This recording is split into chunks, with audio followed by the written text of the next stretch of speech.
Bienvenidos a Corazón Txuri-Urdin.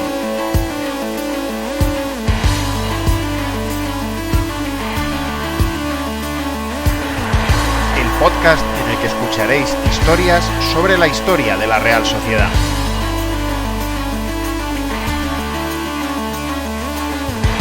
Soy Juan Rodríguez Millán. Arrancamos.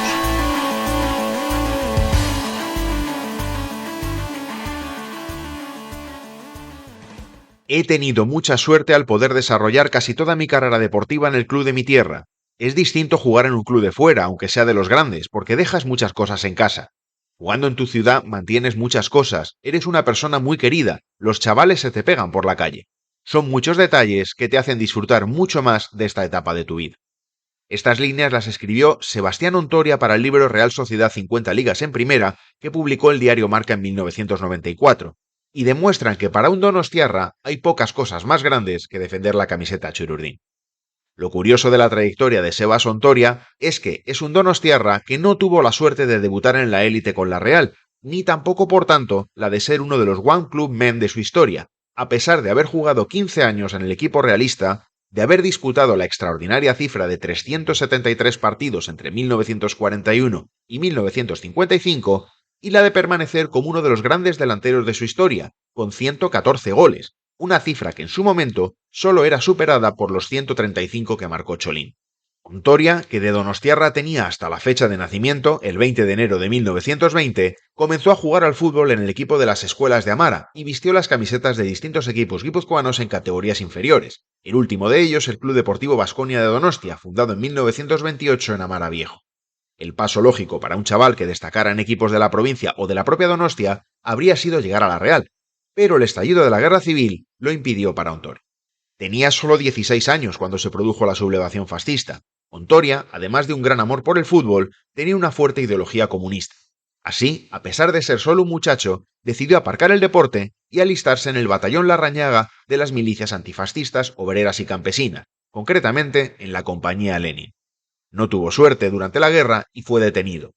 Estuvo preso durante 2 años en el campo de concentración de San Juan de Mozarrifar, muy cerca de Zaragoza, y el fútbol le sirvió como vía de escape, y entre unos cuantos reclusos montaron un equipo de fútbol que cobró cierta fama en la zona. Sin acabar la guerra, Ontoria era ya jugador del Casetas Club de Fútbol, equipo del barrio zaragozano del mismo nombre, y allí estuvo hasta comienzos de 1940, cuando fichó por el Real Zaragoza. Su debut en Madrid ante el Atlético Aviación en un partido en el que el conjunto maño resultó goleado por un contundente 5-1. Mundo Deportivo decía en la previa del partido que la incorporación del atacante debía dar a la delantera una profundidad en los ataques de la que antes carecía. No fue realmente así, Ontoria no tuvo demasiada suerte, y sí un papel testimonial en las 2 temporadas en las que vistió la camiseta del Zaragoza. Apenas jugó 7 partidos y no llegó a marcar ni un solo gol. Al finalizar esa segunda campaña parecía que Ontoria iba a acabar todavía más lejos de Donostia, en el Levante, pero finalmente el Zaragoza hizo valer el derecho de retención y frustró su pase al equipo valenciano. Lo curioso es que sí acabó traspasando ese mismo verano al jugador, pero a la Real Sociedad, que acababa de volver a primera.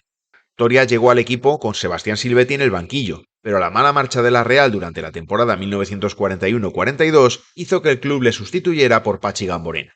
En ese primer año apenas jugó 4 partidos y marcó un solo gol, pero ya en segunda división se hizo con un puesto en el equipo, ya con Benito Díaz en el banquillo.